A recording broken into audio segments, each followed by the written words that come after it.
देखिए, कांग्रेस के भीतर एक मंथन चल रहा है और मंथन यह है कि उत्तर प्रदेश में किसी तरीके से बीएसपी, बहुजन समाज पार्टी, मायावती की पार्टी को इंडिया गठबंधन में शामिल करा लिया जाए। यूपी में कांग्रेस की पार्टी के कुछ नेताओं ने यहां तक कह दिया कि अगर बीएसपी को गठबंधन में शामिल नहीं किया गया तो फिर उत्तर प्रदेश में बीजेपी को हराना मुश्किल होगा। हालांकि मायावती इंडिया अलायंस से दूरी बनाकर चल रही हैं। देखिए, हमने तो पहले से ही इस सो कॉल्ड इंडिया गठबंधन में है ही नहीं जी। और क्योंकि विपक्ष में सबसे बड़ी पार्टी कांग्रेस है और कांग्रेस की जिम्मेदारी बैठती है चीज़ों को सही ढंग से संभाल के रखें। हमारे तो 7 विधायक तो डाका डाल के मध्य प्रदेश में ले गए, 6 डाका डाल के राजस्थान में ले गए, 3 उत्तराखंड में ले गए, तो हम तो उसमें है ही नहीं। हम अलग चुनाव लड़े हैं। अभी गठबंधन किसके लिए हो रहा है? चुनावों के लिए। जैसे ही चुनाव है सब बिखर गए, तो चुनाव से पहले सब ऑटोमेटिकली लगता है सब बिखर जाएंगे, मुझे कुछ लगता नहीं।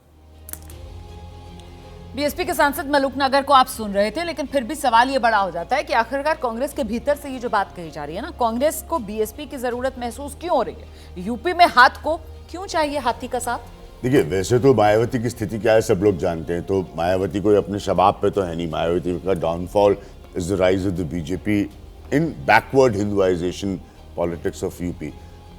एक पॉइंट जरूर कांग्रेस का मुझे यहाँ पर कन्विंसिंग लगता है। कांग्रेस की खुद वहाँ 35-40 साल से हालत खस्ता है कि आप अगर तीनों को एक साथ लाकर एक कॉम्पोजिशन यूपी के लिहाज से दिखाएं, तीनों मतलब कांग्रेस, समाजवादी पार्टी और आरएलडी तो है ही साथ। जी, तो तब आप एक पोटेंट ऑपोजिशन के तौर पर नजर आ सकते हैं उत्तर प्रदेश में, जो कि आप 2014 से कतई भी नहीं नजर आए हैं। तो ये एक संभावना पर कांग्रेस खेल रही है, लेकिन मुझे नहीं लगता कि उसमें एक स्तर के बाद बहुत ज्यादा इंटरेस्ट मायावती दिखाएंगी। ठीक, आइए देखिए, मायावती की स्ट्रेंथ क्या है ये समझने के लिए आपको आजमगढ़ सीट को समझना पड़ेगा। जी।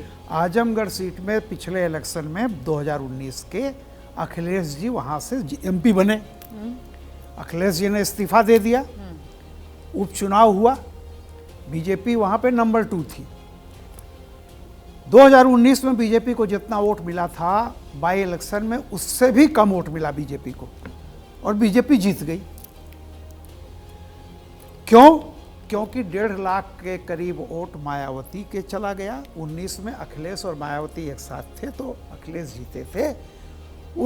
इसके बाद मायावती अलग हो गई, तो ये जो 1.5 लाख वोट मायावती ले आई बाई इलेक्शन में, ये मायावती की स्ट्रेंथ है। और उसके बाद क्या हुआ है, कांग्रेस में क्या परिवर्तन हुआ है 2019 की तुलना में 23 में ये परिवर्तन हुआ है कि कर्नाटक और तेलंगाना ने ये साबित किया है कि माइनॉरिटी जो है वो राष्ट्रीय विकल्प के रूप में उस पार्टी की तरफ जाएगी जो बीजेपी को हराती हुई दिखे। आप सही। और जाहिर सी बात है कि साउथ में जहां कांग्रेस थी वहां कांग्रेस की तरफ गई, और जहां नहीं है तो कांग्रेस सोचती है कि अगर बीजेपी आ जाती है तो देखिए 2 चीज है जी।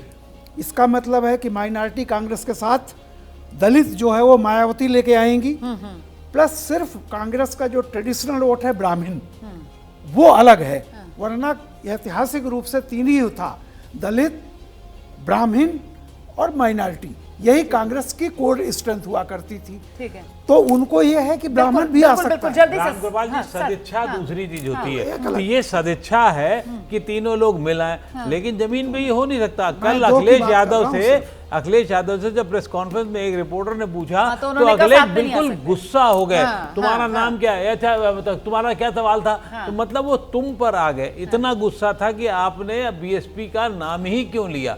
तो अगर ऐसे माहौल में ये आप सदिच्छा दिखाएंगे तो कोई फर्क नहीं पड़ता, कोई फायदा नहीं। बिल्कुल आइडियल ये कंडीशन हो सकती है जो सपना कांग्रेस पार्टी देख रही हो कि साहब उत्तर प्रदेश में बीजेपी से अगर सीटें लेनी है तो फिर तमाम एसपी, बीएसपी, कांग्रेस साथ आ जाए और आरएलडी तो है ही साथ में।